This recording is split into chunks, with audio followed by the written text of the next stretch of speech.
C'est aujourd'hui à 11h qu'auront lieu les obsèques de Noam Raz, le combattant du Yamam, tué vendredi en opération.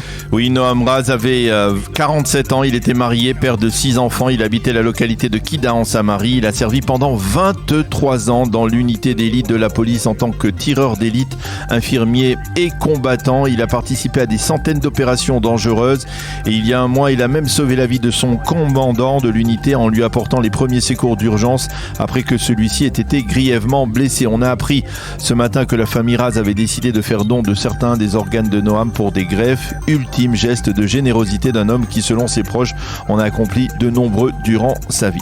Et en marge, la censure militaire israélienne a permis de diffuser hier la photo et l'identité du lieutenant-colonel Mahmoud Khiradin, 41 ans, de la localité druze de Khourfesh, brillant officier des commandos Matkal, des commandos de l'unité d'élite de l'armée israélienne, qui est tombé au combat en protégeant ses compagnons d'armes il y a de cela 4 ans, en 2018, lors d'une opération top secrète de l'unité à l'intérieur de la bande de Gaza.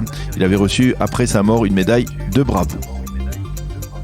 Et Daniel, ce matin encore, les forces de sécurité israéliennes sont en état d'alerte maximale. Oui, nous sommes le 15 mai, c'est donc aujourd'hui la journée anniversaire de ce que les Palestiniens appellent la Nakba, la catastrophe que représente pour eux la date de la création de l'État d'Israël il y a 74 ans. Pour marquer cet anniversaire, le Hamas a appelé à des émeutes sur le mont du Temple. Le porte-parole du mouvement terroriste, Hassem Kassem, a affirmé qu'il fallait ainsi déjouer les plans diaboliques de l'occupation. Fin de citation. Côté israélien, on a également l'intention de monter aujourd'hui sur le mont du Temple pour marquer Pessar Sheni, une fête durant laquelle une partie du peuple juif à l'époque du temple sacrifiait et consommait l'agneau pascal. Il faut souligner qu'en dépit de ces tensions à Jérusalem, le ministre de la Défense Benny Gantz a décidé de rouvrir le poste de passage d'Erez aux Palestiniens de la bande de Gaza afin qu'ils puissent travailler en Israël, une décision qui est loin de faire l'unanimité.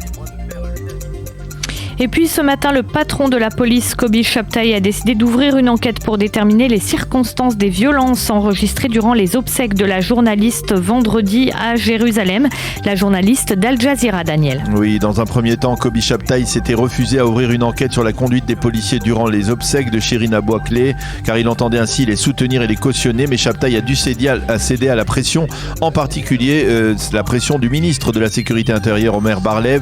Il faut préciser que ces images où l'on voit les policiers casqués et armés de battes ont fait le tour du monde et ont porté atteinte à l'image d'Israël. Nous soutenons nos policiers, mais nous voulons également tirer les leçons de ces incidents, a-t-on déclaré dans l'entourage de Kobi Shabtai. Le vice-ministre de la Défense, Alon Schuster, a précisé qu'il n'y avait aucune intention de nuire à la famille de la victime et qu'Israël ne pouvait pas non plus se permettre des émeutes de ce type à Jérusalem. L'explication avancée par la police à ces images que vous avez vues, eh bien, c'est que les émeutiers palestiniens ont refusé de déposer le cercueil dans le corbillard comme cela avait été prévu. La police est intervenue pour empêcher ces émeutiers de s'accaparer le cercueil et de provoquer ensuite des débordements. Le président de l'État d'Israël, lui, s'envole aujourd'hui vers Abu Dhabi pour présenter ses condoléances après la mort du président Khalifa Ibn Zayed et également pour féliciter Mohamed Ibn Zayed, son frère, qui le remplace à la tête des Émirats.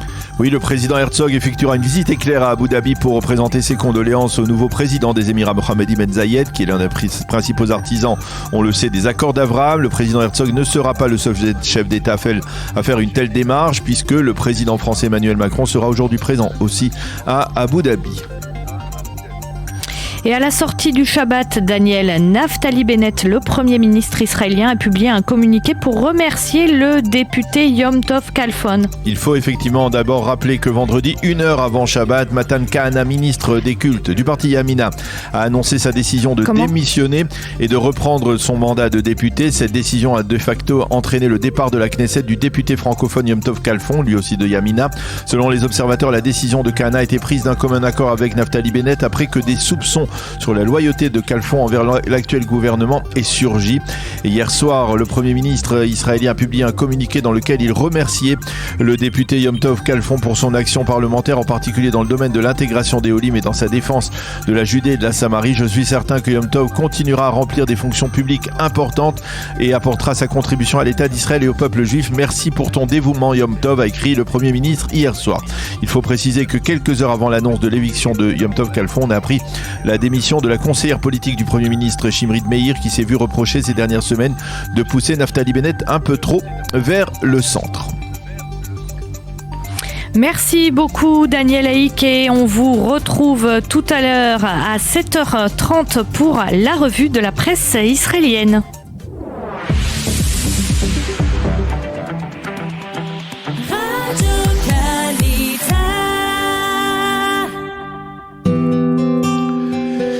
Page météo pour compléter ce premier journal. Après un Shabbat très chaud, c'est la chute vertigineuse des températures. Le temps sera frais avec des pluies éparses, et des vents et même des vents sablonneux. Les températures, elles sont passées de 34 degrés hier à Jérusalem à 24 aujourd'hui, 23 à Tel Aviv et 34 degrés à Eilat.